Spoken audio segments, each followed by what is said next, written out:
नमस्कार, मैं हूं नीरज प्रियदर्शी और आप देख रहे हैं पीपीएम टाइम्स ग्रुप के हमारे चैनल। चुनाव आयुक्त ज्ञानेश कुमार को भारत का मुख्य चुनाव आयुक्त नियुक्त किया गया है। नई दिल्ली में प्रधानमंत्री की अध्यक्षता में 3 सदस्यों वाली समिति की बैठक में सोमवार को यह फैसला लिया गया। ज्ञानेश कुमार बुधवार यानी 19 फरवरी को मुख्य चुनाव आयुक्त की जिम्मेदारी संभालेंगे।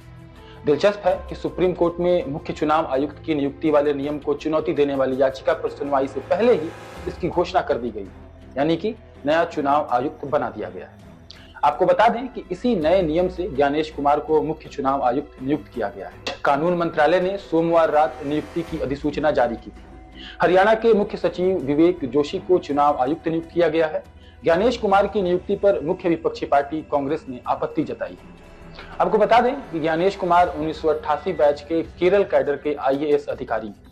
31 जनवरी 2024 को Gyanesh Kumar union cooperation secretary के पद से रिटायर हुए थे। केंद्रीय मंत्री अमित शाह के अंतर्गत आने वाले मंत्रालय में वह मई 2022 से सेक्रेटरी थे। इसके 2 महीने बाद 14 मार्च 2024 को उन्हें चुनाव आयुक्त बनाया गया था।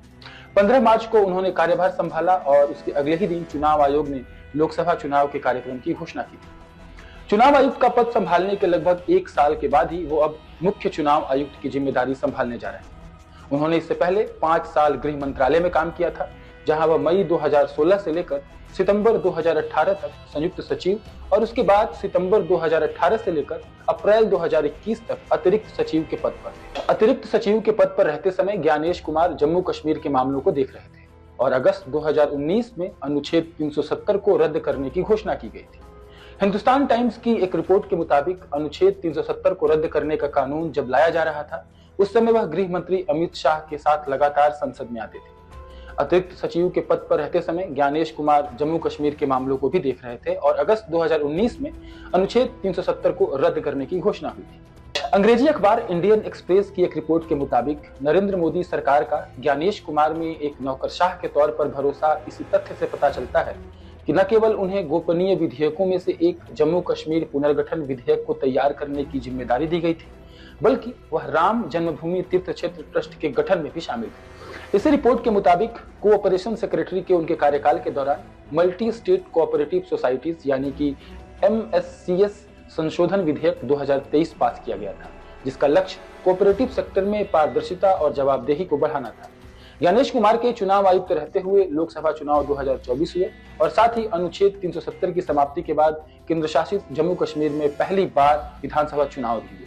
इसके अलावा उन्होंने चुनाव आयुक्त रहते हुए हरियाणा, झारखंड, महाराष्ट्र और दिल्ली में भी विधानसभा चुनाव संपन्न करवाए। मुख्य चुनाव आयुक्त के तौर पर ज्ञानेश कुमार का कार्यकाल 26 जनवरी 2029 तक होगा। उनके कार्यकाल में 20 विधानसभा चुनाव होंगे। साथ ही 2027 में राष्ट्रपति और उपराष्ट्रपति पद के लिए चुनाव और 2029 लोकसभा चुनाव की तैयारी भी उन्हीं के कार्यकाल में है। ज्ञानेश कुमार ने IIT कानपुर से सिविल इंजीनियरिंग में बीटेक किया है। उन्होंने institute of chartered financial analyst of India से बिजनेस फाइनेंस में पढ़ाई भी की। लेकिन मुख्य चुनाव आयुक्त की नियुक्ति पर यानी कि ज्ञानेश कुमार की नियुक्ति पर भारत की मुख्य विपक्षी पार्टी कांग्रेस ने सवाल उठाए हैं।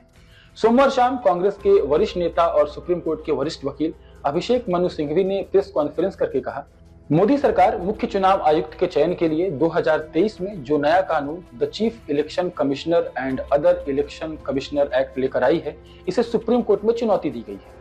अभी तक सुप्रीम कोर्ट ने इसे लेकर 3 ऑर्डर पास किए हैं और अगली सुनवाई 19 फरवरी को होनी है। सिंघवी ने कहा कि इसलिए मुख्य चुनाव आयुक्त के चयन को लेकर कांग्रेस का रुख बड़ा स्पष्ट है। मुख्य चुनाव आयुक्त के चुनाव से जुड़ी जो बैठक हुई है उसे स्थगित किया जाए और मोदी सरकार सुप्रीम कोर्ट से कहे कि इसकी सुनवाई जल्दी पूरी करे। इसमें कांग्रेस पूरा समर्थन देगी और मोदी सरकार को अपना अहंकार छोड़कर ये मांग माननी चाहिए, ऐसा कांग्रेस की तरफ से अभिषेक मनु सिंघवी ने कहा है। लेकिन केंद्र सरकार ने सुप्रीम कोर्ट की सुनवाई से पहले ही मुख्य चुनाव आयुक्त की नियुक्ति करके एक बार फिर से देश की राजनीति में एक नया बखेड़ा शुरू कर दिया है। आप देखते रहे पीपीएम टाइम्स ग्रुप के हमारे चैनल। मैं था आपके साथ नीरज प्रियदर्शी। देश और दुनिया जहां की और भी खबरें हम आपको दिखाएंगे। तब तक के लिए दीजिए इजाजत। शुक्रिया।